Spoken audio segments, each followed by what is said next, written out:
በበርካታ ቀጠናዎች ውጊያው ቀጥለው ሲውሉ በጎጃም ጎንቻ፣ በጎንደር አርማጭሆ በፋኖ ኃይሎች በተወሰደ የተቀናጀ ጥቃት በአገዛዙ ኃይሎች ላይ ከፍተኛ ኪሳራ ደረሰ። አውደ ውጊያዎቹ አሁንም እንደቀጠሉ ናቸው። በተያያዘ ዜና የተደቀነውን የህልውና አደጋ ለመቀልበስና የክልሉን ህዝብ ወደፊት የመኖር ተስፋ ለማረጋገጥ መሳሪያ አንስቶ ከመታገል ውጭ ሌላ አማራጭ እንደሌለ ድርጅቱ አስታወቀ። ቀዳሚ መረጃዎቻችን ናቸው። በመንግስት በተገነቡ መንገዶች ላይ የሚንቀሳቀሱ ተሽከርካሪዎች ላይ አዲስ ግብር ሊጣል መሆኑ ተሰማ።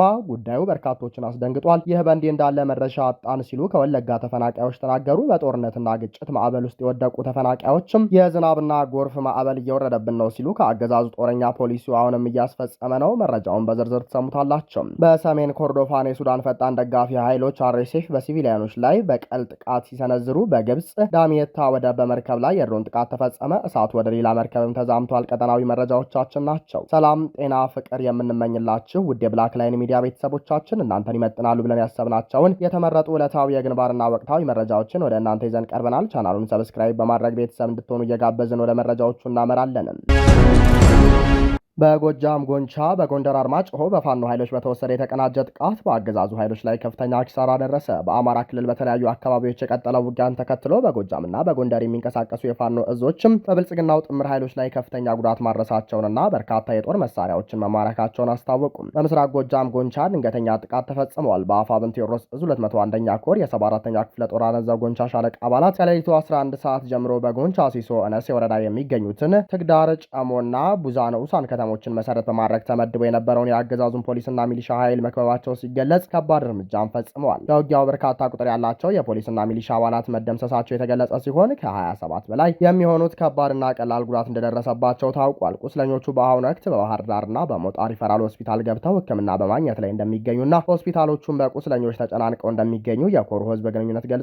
በቦታው ህይወታቸው ማለፉ የተረጋገጡ ያረጋ ከበደ የጸጥታ አባላትም ሳጅን ጋሻዬ ደረጃው የተባለ ፖሊስ ሲሆን ሰውነት ተማቸ ገብሬ ጀንበሬ፣ አምሳለቅ አብያ አድጌ ጀንበሬ፣ ሲሳይ ላቅ ዳውድ፣ ተገኘ ቢራራ፣ እናውጋ ደመላሽ፣ ቢያልፈው ከበደ ገመቹ፣ የሻምበል ጋሻው እባቦ ሰይድና እንዳለው አረጋ የተባሉ የሚሊሻ አባላት የሞቱ ሲሆን ተሬ ሽቴ፣ ወዴሞኝ ፈንቴ፣ በቃሉ ሻረው፣ ጌታቸው አለልኝ፣ ጀንበሩ አየነው፣ ደረጃው ጸጋይና ይርጋ የተባሉ የጥምር ጦሩና የሚሊሻ አባላት ከባድ ቁስለኛ ሆነዋል። 14 ክላሽንኮቭ ጠመንጃዎች፣ 4 አብራራሁ፣ 1 ሰሜን ክላሽ፣ 2 የእጅ ቦምቦች፣ 4 የካዝና ጥይቶችና ትጥቆች ተማርከዋል። የአፋብን ቴዎድሮስ እዛውንም የአገዛዙ የጸጥታ አባላት ለጥቂት ጥቅሞች ሲሉ ህይወታቸውን አደጋ ላይ ሳይጥሉ በጊዜ ወደ ህዝባቸው እንዲቀላቀሉ ጥሪውን አስተላልፏል። በሌላ በኩል የአማራ ፋኖ ብሔራዊ ንቅናቄ ጎንደር ጠቅላይ ግዛት በላይ እዝ 305ኛ ኮር 52ኛ ክፍለ ጦር አንደኛ ሬጅመንት በአብየው ማሩ ሻምበል በማዕከላዊ ጎንደር ዞን አርማጭሆ ወረዳ አይነቷ ቀበሌ ልዩ ቦታው ጉድጓዲት በተባለ አካባቢ የአገዛዙ ጥምር ኃይል ላይ ጥቃት ማድረሱን አስታውቋል። ከጠዋቱ 1 ሰዓት ተኩል ጀምሮ እስከ ቀኑ 7 ሰዓት ተኩል ድረስ ለተከታታይ 6 ሰዓታት በቆየው በዚህ ውጊያ በብልጽግና ኃይሎች ላይ ኪሳራ መድረሱ ተገልጿል።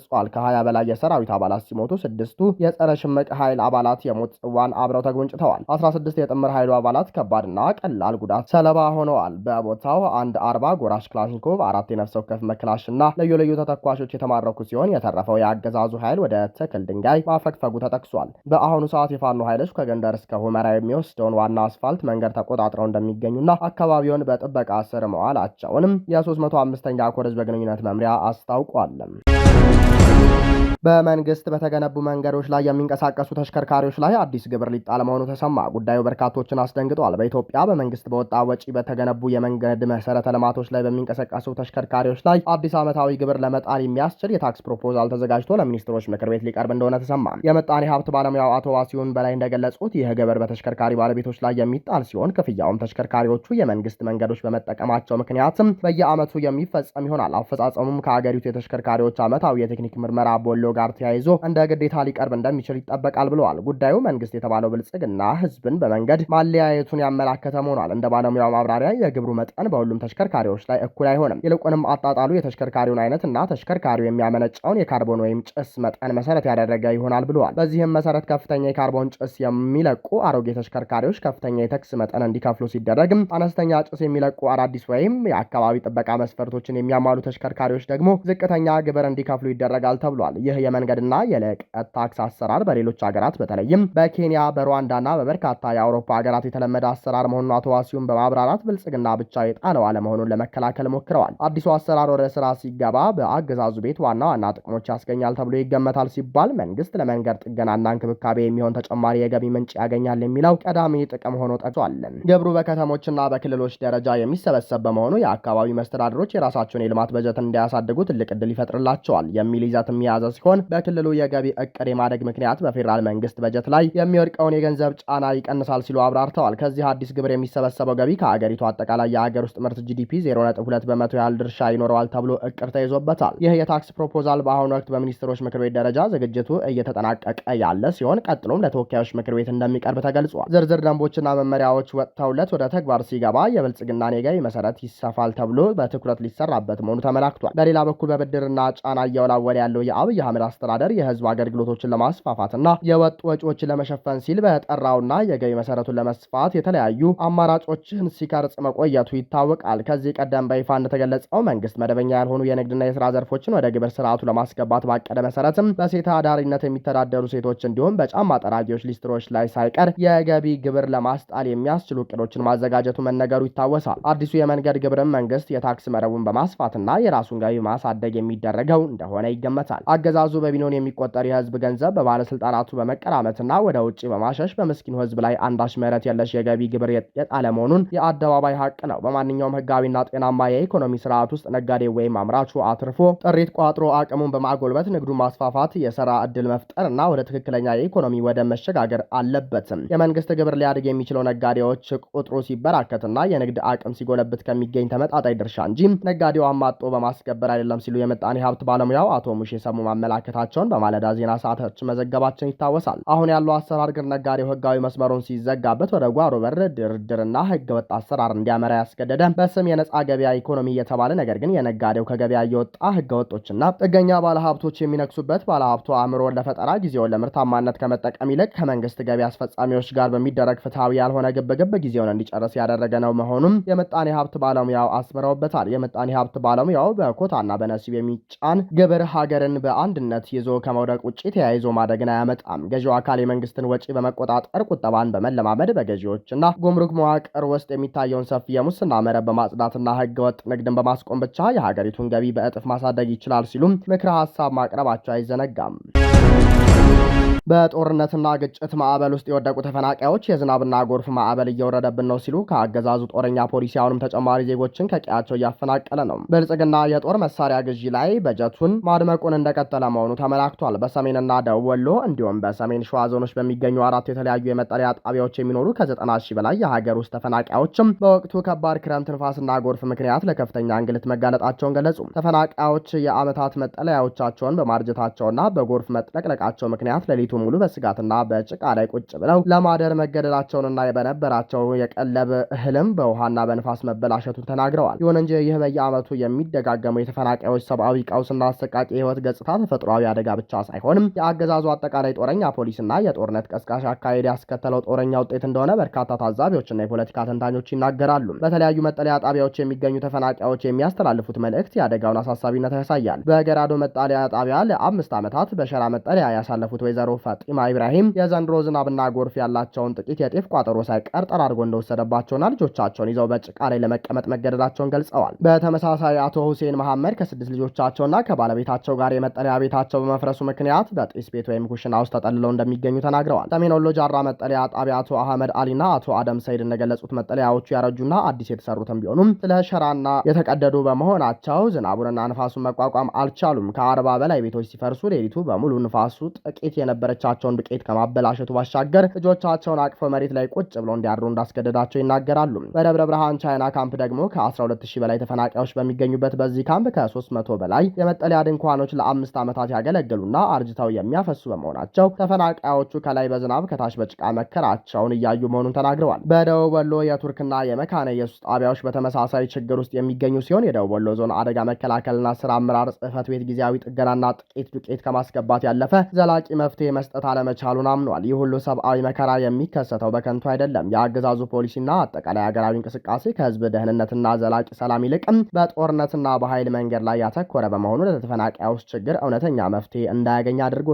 አገዛዙ የሀገሪቱን ውስን ሀብት፣ የሰው ኃይልና የውጭ እርዳታ ለዘላቂ የመልሶ ማቋቋም ስራ፣ ለሰብአዊ ድጋፍና ተፈናቃዮች ወደ ቀደመ ቀያቸው ለመመለስ ከመጠቀም ይልቅም ለጦር መሳሪያ ግዢ፣ ለወታደራዊ ዘመቻዎችና ለጦርነት ቅስቀሳዎች ያውለዋል። ዜጎች በሸራ ስር ሆነው በጎርፍ ሲወሰዱ የጦርነት በጀት በጊዜው ሲያድግ ይታያል። ቀጣይነት ያለው ግጭትና አዲስ የመፈናቀል የአገዛዙ ጦረኛ አካሄድና የኃይል አማራጭን ቅድሚያ የመስጠት ፖሊሲ ሰላማዊ ውይይቶችና የፖለቲካ መፍትሄዎችን በመግፋቱም በየጊዜው አዳዲስ የጦርነት አውዶች ግንባሮች ላይ እንዲከፈቱ አድርጓል። ይህ ደግሞ ነባሮቹን ተፈናቃዮች በቋሚነት ማቋቋም ቀርቶ አዳዲስ በመቶ ሺዎች የሚቆጠሩም ዜጎችን በየቀኑ እንዲፈናቀሉና የመጠለያ ጣቢያዎች ከአቅም በላይ እንዲሆኑ ምክንያት ሆኗል። የደቡብ ወሎ ዞን አደጋ መከላከል ኃላፊ እንዳሉት ተፈናቃዮችን ወደ ማህበረሰቡ መመለስና ዘላቂ መፍትሄ መስጠት ዋናው አማራጭ ቢሆንም በተግባር ግን የሚደረገው ጥቂት ዱቄት ማደል እና የተቀደደ ሸራ ማቃናት ብቻ ነው። አገዛዙ ተፈናቃዮችን በቀዳሚነት ወደ ቀያቸው መመለስ ያልቻለው ወይም ያልፈለገው ከጦርነቱ ፖሊሲው ጋር በተያያዘ የአካባቢዎችን ሰላምና ጸጥታ ማረጋገጥ ባለመቻሉ ነው። ይልቁንም የተፈናቃዮች ቁጥር መጨመር ለሀገር ውስጥና ለውጭ ፖለቲካዊ ጥቅም ማስፈጸሚያነት ሲውል ይስተዋላል። አንድ የመንግስት መኖርና የደህንነት መብትን የሚያስከብር ቀዳሚ ኃላፊነት አለበት። ነገር ግን አገዛዙ ትኩረቱን ሙሉ በሙሉ ስልጣኑን በኃይል በማቆየትና የጦርነት ቀስቃሽ ንግግሮችን በማስፋፋት ላይ በማድረጉም የክልልና የፌዴራል አደጋ መከላከል ተቋማት ለአደጋው በቂ ምላሽ ለመስጠት አቅም አልባ ሆነው ቀርተዋል። የስልክ ጥሪዎችን እንኳን ምላሽ አጥተው ቀጠሮ ብቻ የሚሰጥባቸው ሁኔታዎች የመንግስታዊ ተቋማቱን ችላ ባይነትን የሚያሳይ ነው። በሰሜንና ደቡብ ወሎ እንዲሁም በሰሜን ሸዋ የሚገኙ ከ90 ሺህ በላይ ተፈናቃዮች ሮሮ የተፈጥሮ አደጋ ያመጣው ችግር ብቻ ሳይሆን በዋናነት በአገሪቱ የሰፈነው የጦርነትና የኃይል ፖሊሲ ያስከተለው ሰብአዊ ውድቀት ነው። አገዛዙ የጦርነት ቀስቃሽ አካሄዱን ገታ አድርጎ ሀብቱና ትኩረቱን ወደ ሰላም ውይይትና የዜጎች ማቋቋም ላይ ካላዋለ በየዓመቱ በክረምት ዝናብ ጎርፍ፣ በበጋ ደግሞ በሐሩር የሚጠበሱም ተፈናቃዮች ቁጥር ከመጨመርና የዜጎችን እልቂት ከማባባስ ውጭ የሚመጣ ዘላቂ መፍትሄ አይኖርም። የተረቀነውን የህልውና አደጋ ለመቀልበስና የክልሉን ህዝብ ወደፊት የመኖር ተስፋ ለማረጋገጥ መሳሪያ አንስቶ ከመታገል ውጭ ሌላ አማራጭ እንደሌለ ድርጅቱ አስታወቀ። የቤኒሻንጉል ህዝብ ነጻነት ንቅናቄ በሀገሪቱ ወቅታዊ ሁኔታ ላይ አስቸኳይ የአቋም መግለጫ ወጣ። የቤኒሻንጉል ህዝብ ነጻነት ንቅናቄ ማዕከላዊ ኮሚቴና ወታደራዊ አመራሮች በሀገሪቱ ወቅታዊ ሁኔታ በተለይም በቤኒሻንጉል ጉሙዝ ክልል ህዝብ ላይ ተደቅኗል ባሉት የህልውና አደጋ ላይ ባካሄዱት አስቸኳይ ስብሰባ ዝርዝር ግምገማ በማድረግ የጋራ የአቋም መግለጫ ወጡ። ንቅናቄው ያወጣው መግለጫ እንደሚጠቀሰው ገዢው የብልጽግና ፓርቲ በክልሉ ህዝብ ላይ ህልውናን የሚፈታተን እንቅስቃሴ እያደረገ ነው ሲል ወንጅሏል። አገዛዙ የክልሉን ነባር ህዝብ በመጫንና በማፈናቀል የመሬት ሀብቱን ለሀገር ውስጥና ለውጭ ባለሀብቶች ለመሸጥ ሰፊ እንቅስቃሴ እያደረገ ይገኛል ሲልም ገልጿል። ንቅናቄው ላለፉት በርካታ ወራት በህዝቡ ዘንድ የቅስቀሳና የማስገንዘብ ስራዎችን ሲሰራ መቆየቱንና ህዝቡም የደረሰበትን ስጋት በሚገባ ተረድቶ አበረታች ምላሽ መስጠቱን ጠቁሟል። በመሆኑም የተደቀነውን የህልውና አደጋ ለመቀልበስና የክልሉን ህዝብ ወደፊት የመኖር ተስፋ ለማረጋገጥ መሳሪያ አንስቶ ከመታገል ውጭ ሌላ አማራጭ እንደሌለ ድርጅቱ ማመኑን አስታውቋል። ከዚህም በተጨማሪ የንቅናቄው ፖለቲካዊና ወታደራዊ ካውንስል ዋና ዋና ነጥቦች ላይ መስማማቱን ይፋ አድርጓል። በዚህም አንደኛ የኢትዮጵያን የግዛት አንድነት ለማስቀጠል ዋስትና የሚሆነው የሁሉም የቤኒሻንጉል ጉሙዝ ነባር ብሔረሰቦችና በክልሉ የሚኖሩ ሙሉ የኢትዮጵያ ብሔር ብሔረሰቦች ትግል ማድረግ በመሆኑ ትግሉን አጠናክሮ ለመቀጠል መወሰኑን ሲሆን፣ ሁለተኛ የክልሉን ህዝብ ጥቅምና ፍላጎት በማስጠበቅ መግለጫው ከወጣበት ጊዜ ጀምሮ ከሌሎች የፖለቲካና የትግል ኃይሎች ጋር በትብብርና በጋራ ለመስራት ዝግጁ መሆኑን በመጥቀስ በዓለም ዙሪያ የሚኖሩ የቤኒሻንጉል ጉሙዝ ተወላጆችና የህዝቡ ወዳጆች በያሉበት ሆነው የሚቻላቸውን ፖለቲካዊና ዲፕሎማሲያዊ ድጋፍ እንዲያደርጉ ጥሪ አቅርቧል።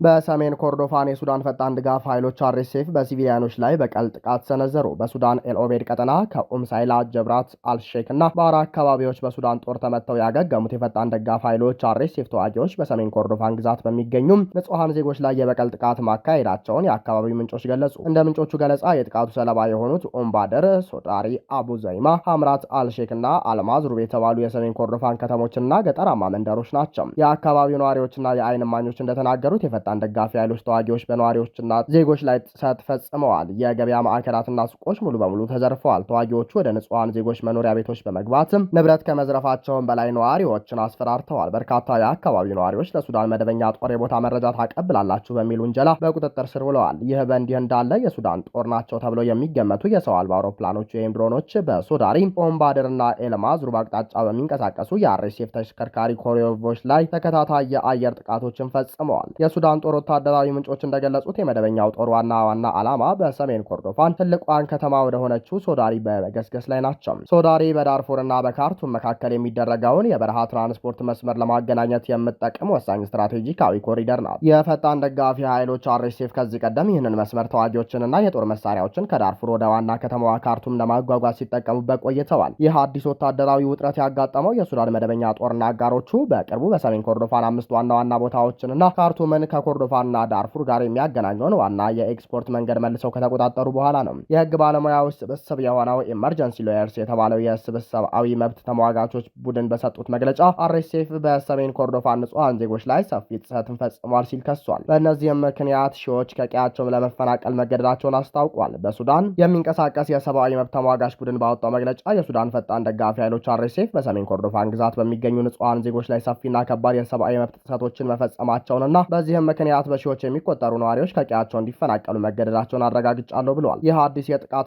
የመብት ጥሰት ማዕበል የተቀሰቀሰው የሱዳን መደበኛ ጦርና አጋሮቹ የፓራሚሊታሪ ኃይሉን አርኤስኤፍ ከሰሜን ኮርዶፋን 5 ስትራቴጂካዊ ቦታዎች ካርቱም፣ ኮርዶፋንና ዳርፉርን የሚያገናኘውን ዋነኛ የኤክስፖርት መንገድ ጨምሮ ጠርገው ካስወጡ በኋላ ነው ማለቱ ይታወሳል። እንደ ድርጅቱ ገለጻ የአርኤስኤፍ ኃይሎች በሰሜን ኮርዶፋን ምዕራብ በሚገኘው አልጃማማ በተባለው አካባቢ በዜጎችና በቤቶቻቸው ላይ ጥቃትን ፈጽመዋል። የአካባቢውን ገበያ በመዝረፍና በማውደም በርካታ ሰዎችን ያቆሰሉ ሲሆን ብዙ ቤተሰቦችን አፈናቅለዋል። አልጃማማ የጦርነት ቀጠና ያልነበረችና በአርኤስኤፍ ቁጥጥር ስር ያለች ቦታ በመሆኗ በሰላማዊ ዜጎች ላይ የተፈጸመው ጥቃት ዓለም አቀፍ የሰብአዊ መብት ሕግጋትን የሚጥስና እንደ ጦር ወንጀል ሊቆጠር የሚችል መሆኑን ድርጅቱ አሳስቧል። የሱዳኑ ፈጥኖ ደራሽ ኃይል በአብይ አህመድ አስተዳደር ደጋፊነት የድንበር ውጊያ እንዲቀሰቀስ መንገድ እየከፈተ መሆኑም አይዘነጋም። ይህ በእንዲህ እንዳለ በግብጽ ዳሚየታ ወደብ በፈሳሽ ጋዝ ጫኝ መርከብ ላይ የድሮን ጥቃት ተፈጸመ። እሳቱ ወደ ሌላ መርከብ ተዛምቷል። በግብጽ የሜዲትራኒያን የባህር ዳርቻ በሚገኘው የዳሚየታ ወደብ ላይ መልህቋን ጥላ በነበረችና የአሜሪካ ኩባንያ ንብረት በሆነች ፈሳሽ የተፈጥሮ ጋዝን ወደ ጋዝነት በሚቀይርና